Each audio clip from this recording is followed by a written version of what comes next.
Ask me the hard-hitting questions. This week on 60 Minutes, we reported on the WNBA, and we interviewed Caitlin. In a startling revelation that stunned the basketball community, Caitlin Clark finally spoke out about her new contract in Europe. She's ushered in a new wave of WNBA fans. TV ratings and attendance have skyrocketed. Finds Clark from the logo. You bet! You know how crazy these crowds get, though, when they see that logo 3. Yeah, they go crazy. Feels good to hit those? Occasionally. It's not too bad. So how, I don't mind it. seriously though, so you got the ball in your hand. Yeah. You're crossing midcourt. What's the decision making?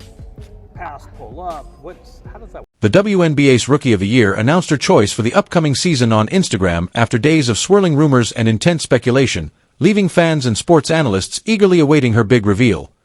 Caitlin Clark's social media pages were silent after the Indiana Fever's devastating playoff loss to the Connecticut Sun, leaving fans and analysts wondering if she would make a comeback, if her amazing rookie season was only the beginning, or if she would take her extraordinary talent somewhere else.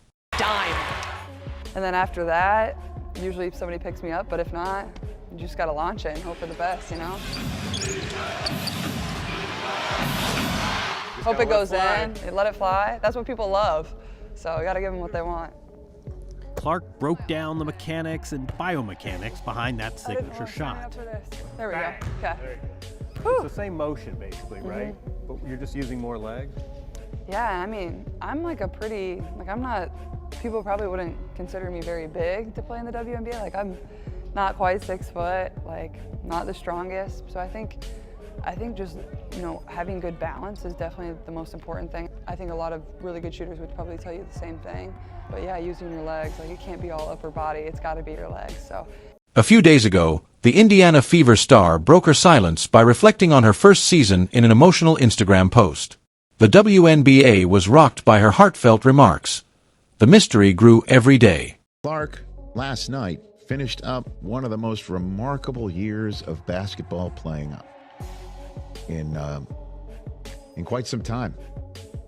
Because we could talk about her WNBA season, and we will, but her final season at Iowa was something to behold, and she went right from that into the WNBA season. I mean, right away. As soon as her college season ended, just days later, she was drafted by the Indiana Fever. And I just remember being at the Combine in early March. That was the talk of the town. In addition to what we were seeing out of the Pacers and the Combine being there, it's like Caitlin Clark's coming here, the Big Ten. Tuned as we examine the implications of Caitlin's injury for the WNBA and the Indiana. Stay Fever. Leah Boston can make that spin move and attack the basket. So the impact of Caitlin and Kelsey Mitchell on the floor opens things up. I miss doing women's sports with you. We don't get to do it as often as we used to. So here's the thing. Caitlin Clark is going to be fine. Yeah. Okay, there's 2 things that stand out to me. She just played this team, right? And so she understands the athleticism, the footwork, the speed of Dejanay Carrington. And she's just in her 4th WNBA game as a professional athlete. Even as a rookie, she's been guarded by the best players so far. She's still drawing double teams, and I thought Indiana did a better job of playing fast. I thought in her first few games, too much pound on the rock. This is not Iowa Part B varsity version. This is WNBA basketball. She's moving faster. Her teammates are doing a better job of finding her. She's getting looks off the move where she doesn't have to work as hard. And so it's only up from here. This was a great sign. Her most efficient night, turnovers were down. Let me just say this too, because we're talking about the Indiana Fever and we have the Pacers that are playing in the Eastern Conference Finals, right? Her Instagram post marked the start of a season that drastically altered what it meant to be a WNBA rookie. T described a player that absolutely exceeded expectations and transformed basketball, leaving everyone in awe of her talent and accomplishment. Showing the game last night in which the Fever got swept by the Connecticut Sun last night. They showed a montage of her year. And they showed a montage of her year when she passed Pistol Pete Maravich. She owns the record for most points scored men's and women's Division I. And she set every record you possibly can set for Iowa, for women's basketball. In her tweet, Clark thanked everyone who helped her fulfill her childhood ambition, saying, "I'm filled with gratitude as I reflect on the past year or my life. See you all in year 2." Additionally, Clark affirmed what many supporters and pundits had been anticipating since her team's playoff elimination, that she was staying put, which is what made her season so incredible. We're excited to be here. I've never had to give an opening statement before, so this is a first for me and a large crowd. But like I said, I'm super happy to be here. Thank you to the Fever, the Pacers. This is a dream come true. Like, these are the moments you dream of. Obviously, Tamika Catchings is here. Like, that's pretty incredible. Somebody I grew up idolizing. Yes.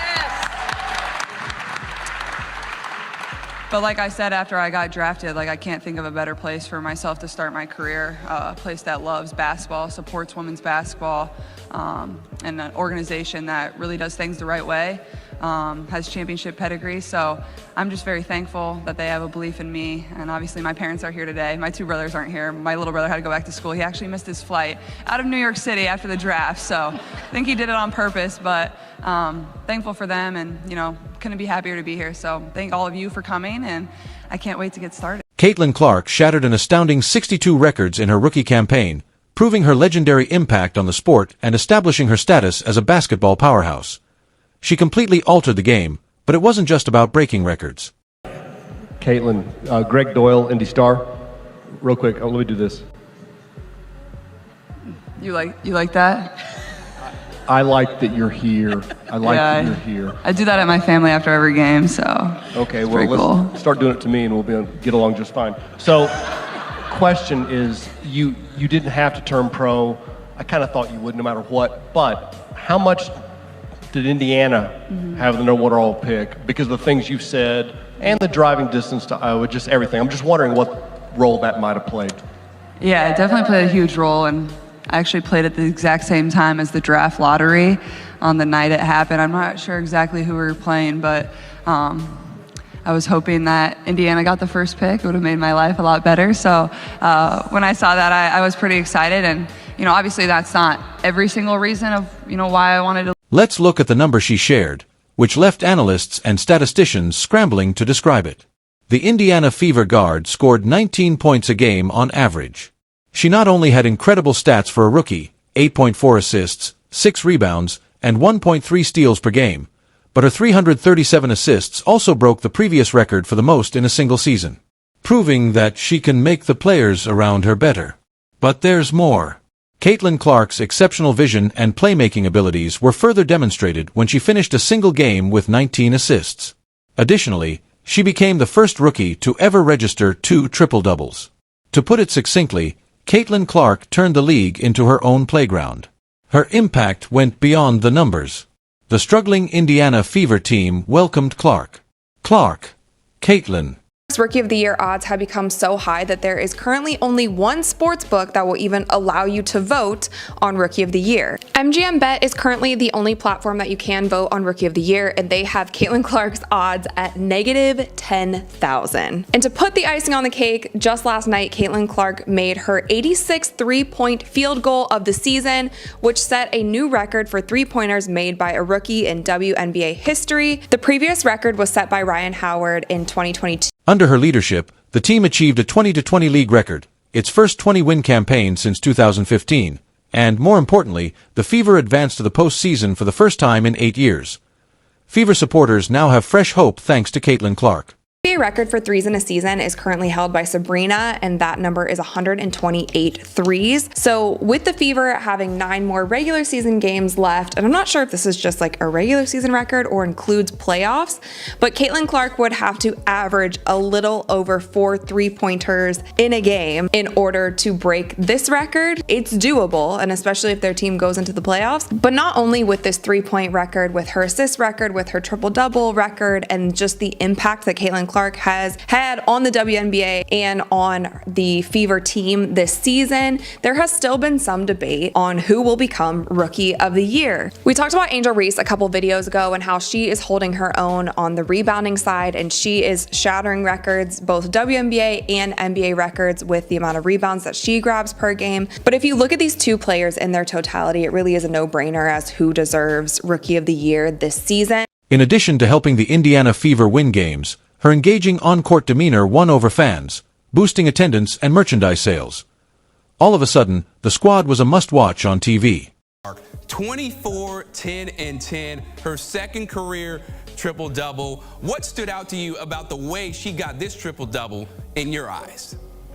For me, what I liked from Clark and quite honestly the Indiana Fever team is that even though they entered halftime with 11 turnovers, they were able to get that composure back, and they actually turned over Los Angeles, the Sparks, more turnovers than they had. So I love the composure that we're seeing. I love that this is a team that's still growing, and I think they're starting to figure out who their players are, who their go-to players are. Even when you have an Odyssey Sims that drops 20 points for a Sparks team that, has been struggling this season, Indiana found a way to win. They found their composure throughout this game, and I think that bodes well for them, knowing that they already punched their ticket to the play. Clark showed that she could assist others around her in nearly every game by providing opportunities for them to score points and opening up the floor in ways that defenses couldn't stop.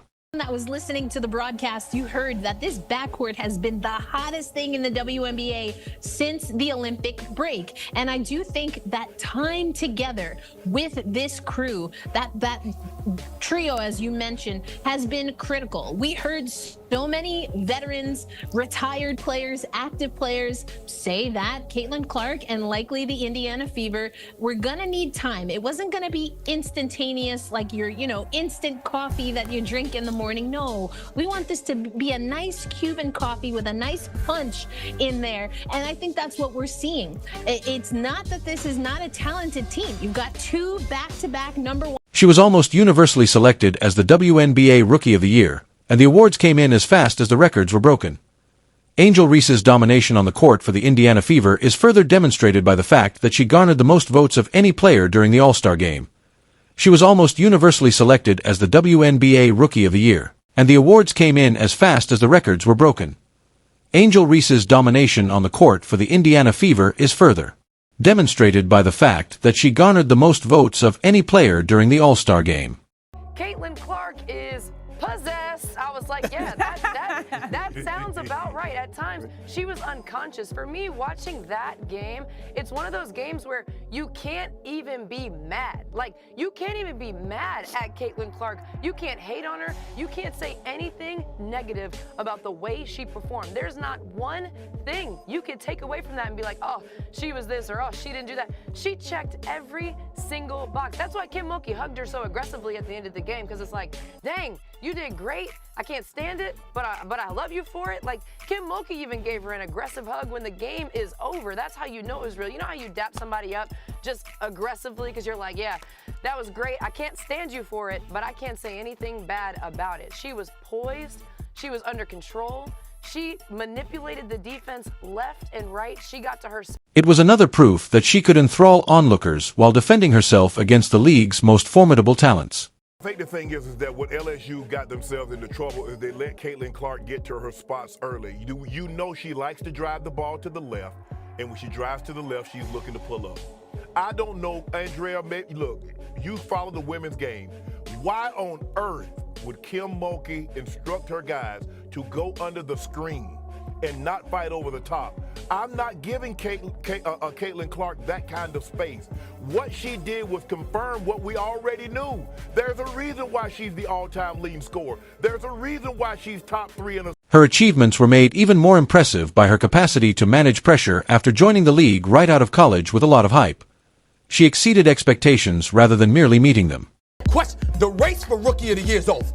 After what they did to the Sky, after they won their 4th straight, after they're over 500, they were just 500 the other day for the first time in 2 years when they were 2-2. They doing their thing. And Caitlin Clark, last 12 games, 23.4 points or 47% shooting, second leading scorer in the entire WNBA behind the monster that is Asia Wilson, who's going to be league MVP and deserves it, by the way. The reigning 2-time champion, who probably is going to 3-peat in my estimation. She is just something special. Best player in the world as far as I'm concerned. Drew compares her to players like Larry Bird because of her poise in the spotlight, her clutch performances, and her leave it all on the court mindset.